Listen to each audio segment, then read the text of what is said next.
garoonka diyaaradaha magaalada Baydhabo waxaa lagu soo dhaweeyay Sheekh Maxamed Sheekh Ibrahim Kenyawi oo uu weheliyo wasiir ku-xigeenka diinta iyo awqaafta xukuumadda Soomaaliya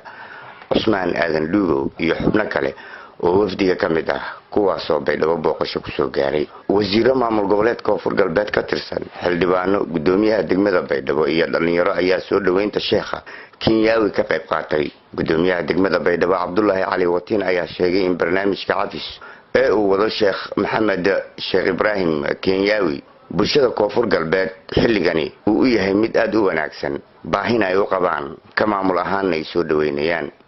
barnaamijku suuqnaa barnaamij oo lan baahnayo in badan la suugayo way israfaadi marka dhinaca olmada may baa xaqiiqdi bay gaab badan ka jiray oo ma raayso muday wala sheeg lan baahnayo marka maadaama kan Sheekh Kenyawi isgeeg may boos noolisa ka dhiiri inuu Muqdisho kooy bay oo kooy gobolka Soomaaliya asteeda oo muday sheeg may baa inuu isafay may baa shay muhiim ah. wasiir ku-xigeenka wasaaradda diinta iyo awqaafta xukuumadda Soomaaliya Usmaan Aadan Lugo ayaa dhankiisa ka hadlay soo dhaweynta Baydhabo loogu sameeyay iyo dadaalada bulshada lagu wareejiyay. aad waxaan ugu mahadcelinayaa dhammaan mas'uuliyiinta sida gaarka ah noogu soo dhaweeyay gudoomiyaha degmada xildhibaanada sharafta mudan dhammaan bahda kala duwan warbaahintana gobjoog ay ka tahay ayada maanta runtii aan si wanaageeda leh ka wasaaradda ahaan aan la socono sheekheena weyn Sheekh Maxamed Sheekh Ibrahim Kenyawi oo runtii aad qaalin ugu ah Soomaali qalbigiisana meel badan kulleeyba gaari doona meel la soo gaaray maanta in anaga laftigeena la jirkaada waa wax aad u wanaageeda leh Baydhabo waqti noogu dambeysay xilliga hadda kala guurkii hore ahayd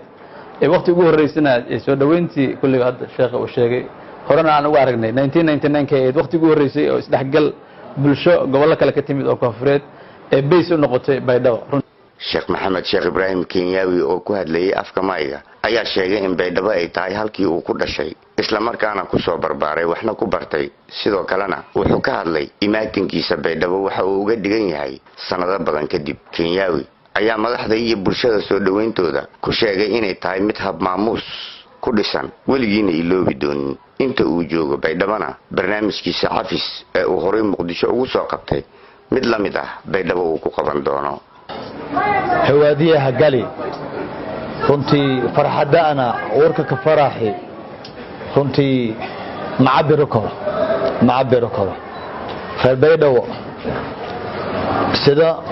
قروح ذا بدن حين دوايتين إذا كفرح سنة قلبي جاي كوينتين مقالدون بيدو الجناي كنتي مقالدي أنا هكا برباريو ولا هكا بردي هكا عياري